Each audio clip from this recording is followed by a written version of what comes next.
Hey, I'm Tessa. I thought I was living the American dream. I was married to Mike, the guy I'd liked since high school. We had a cute house in the suburbs, matching coffee mugs, the whole thing. I even got along with my in-laws at first. Karen and Bob seemed nice, always inviting us over for Sunday dinners, but that changed quickly. It started small, with Karen making little comments about my cooking. "Oh, Tessa, is this how you usually make pot roast?" she'd say. I thought she was just being a typical mother-in-law, but things got worse. Bob started questioning every decision Mike and I made, like suggesting Mike should work at his company instead of his current job. I tried to ignore it, thinking it was just normal in-law stuff, but I felt something was off. Then I got the big news: I was pregnant. I was thrilled and couldn't wait to tell everyone. Mike was over the moon, spinning me around in the kitchen. I thought this would bring us all closer, but when we told Karen and Bob, it felt like I'd announced I had the plague. Karen's smile got stiff, and Bob just grunted and stared at the TV. Mike didn't seem to notice, but I felt the atmosphere freeze. From that day, it felt like they were out to get me. Every visit and phone call brought criticism about my job, friends, and how I was preparing for the baby. Karen would question my food choices, and Bob would suggest I quit working because it was too stressful. It was driving me crazy, but Mike didn't see it or didn't want to. He'd say they were just trying to help or that I was being too sensitive. Things reached a breaking point at my baby shower, which Karen had insisted on hosting. When I walked in, it felt like I had crashed someone else's party. None of my friends were there, just Karen's bridge club and some distant relatives. "Surprise, dear, we thought this would be more appropriate," they said. I completely lost it. Right there in front of everyone, I laid into Karen, saying, "Appropriate? You mean boring and not about me at all. This is my baby shower, Karen, not your social club meeting." Mike quickly pulled me aside, looking embarrassed, and whispered, "Tessa, what's gotten into you?" "They're just trying to help." That's when I realized they had gotten to him. Somehow, my in-laws had turned Mike against me. The argument that followed was intense. Harsh words were exchanged, tears were shed, and by the end of it, I was standing on the porch with a suitcase while Mike closed the door on me. He said, "I think you need some time to cool off, Tessa. Maybe stay with a friend for a while."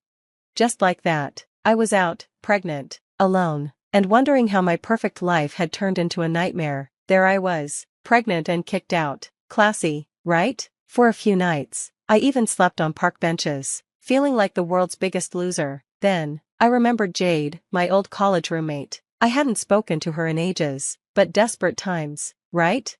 I showed up at her door, looking like a total mess. Jade's eyes went wide. "Tessa, holy, what happened to you?" The next thing I knew, I was crying on her couch, pouring out the entire awful story. Bless her heart, Jade didn't hesitate for a second. She said, "You're staying here." End of discussion.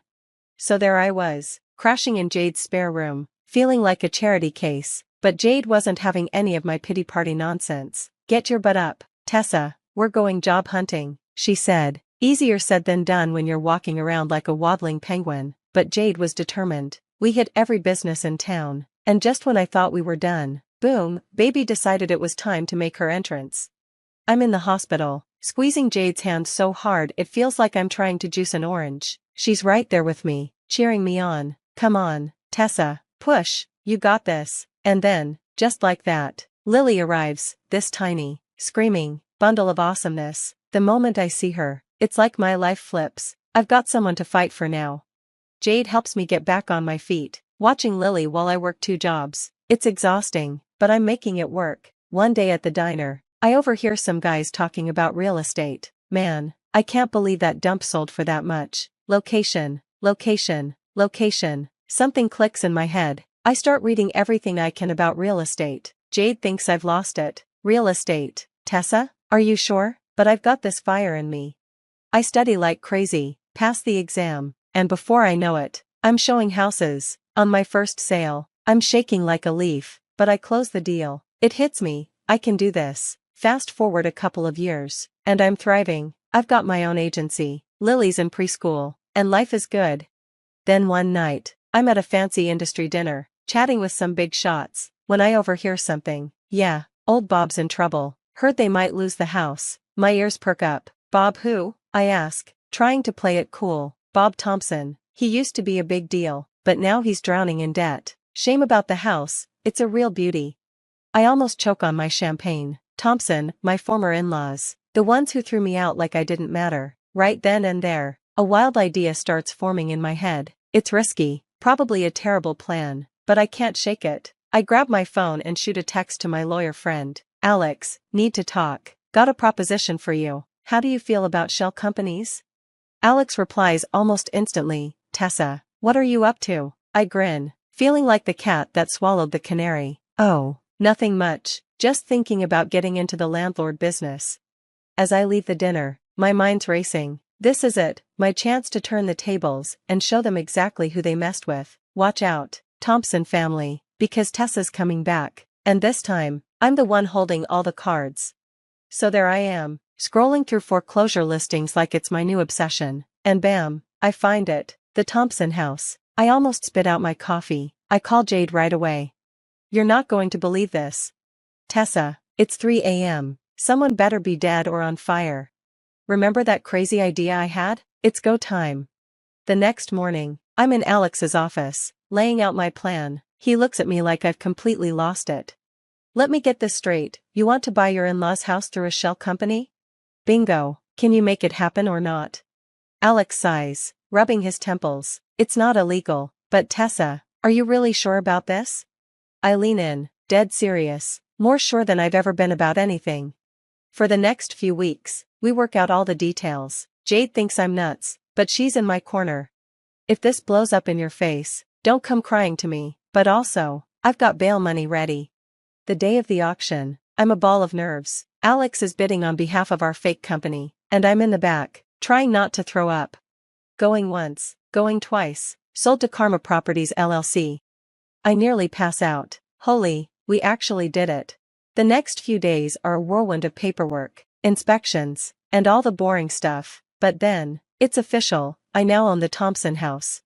Jade's helping me prepare for the big reveal. She gives me a look and asks, you sure you want to do this, Tessa? It's not too late to back out. I look at myself in the mirror, power suit on, hair done, makeup perfect, war paint. I think with a grin, oh, I'm sure about this. It's time they learned who they're dealing with. I grab my briefcase, feeling like a boss. Inside, I've got the new lease agreement, terms so tight it'd make a loan shark blush.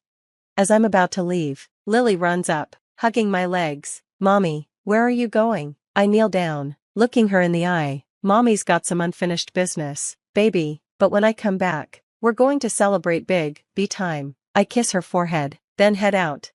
In the car, I take a deep breath. This is it, the moment I've been waiting for. I pull up to the house, my old house. Memories flood back, both good and bad. For a second, I hesitate, but then I remember that night, standing on the porch, pregnant and alone. Game on. I stride up to the door, confidence oozing from every pore. I raise my hand to knock, a smile creeping across my face. Oh, this is going to be good. I knock, my heart pounding like a jackhammer. Karen opens the door, and her face shifts from confusion to shock faster than you can say karma. Tessa, what on earth are you doing here? I push past her, striding into the living room like I own the place, because, well, I do. Family meeting, now. Bob and Mike rush in, probably expecting the cops or something. The look on their faces when they see me, priceless. Mike stammers, what's going on, Tessa, what are you doing here? I slap the papers down on the coffee table. Meet your new landlord, boys and girls. The room explodes, Karen shrieking, Bob's face turns purple, and Mike, he just stands there, mouth hanging open like a fish. This is impossible, you can't do this, Bob bellows. Oh, but I can, and I did. Now let's talk about your new lease agreement. I lay it out for them, rent jacked up just under market value, no pets, no subletting, no changes without my express permission, the whole works. This is highway robbery, Karen screeches. No, Karen, this is business, something you should understand, given how you treated me. Mike finally finds his voice. Tessa, why are you doing this? I turn to him, all that old pain and anger bubbling up. You want to know why? Let me spell it out for you, Mike. I tell them everything, about the nights I slept in my car, the struggle to find work while pregnant, giving birth with only Jade by my side.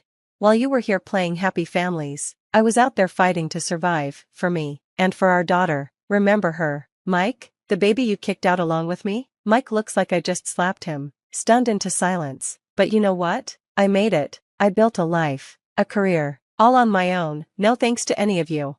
Bob tries to put on a tough front. We'll fight this. You can't get away with it, he blusters.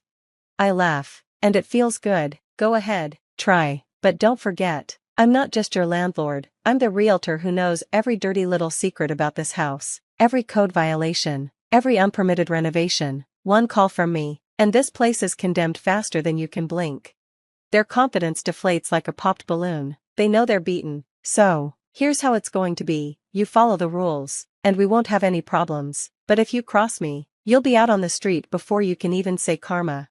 I gather up my papers, feeling lighter than I have in years. As I reach the door, I turn back one last time. Oh, and Mike? Lily says hi. Not that you'd know what she looks like these days. I walk out, head held high. Behind me, I can hear Karen sobbing and Bob cursing, but all I feel is peace. I did it. I took back my power, and it feels damn good. As I drive away, I can't help but smile. Lily's waiting for me at home, and we've got some celebrating to do. Life's funny sometimes. They thought they were ruining me, but in the end, they made me stronger than ever. Watch out, world, Tessa's back, and she's taking no prisoners. Now, here's a question for you. Was Tessa justified in buying her in-laws' house and imposing those harsh rental terms? Or did she take it too far in her quest for revenge? After all, they kicked her out while she was pregnant, but she also separated a father from his child. Where's the line between justice and vengeance, and did Tessa cross it? Drop your thoughts in the comments. I'm really curious to hear what you think, and if this story fired you up, hit that like button and subscribe for more tales of revenge and justice. You won't want to miss what's coming next.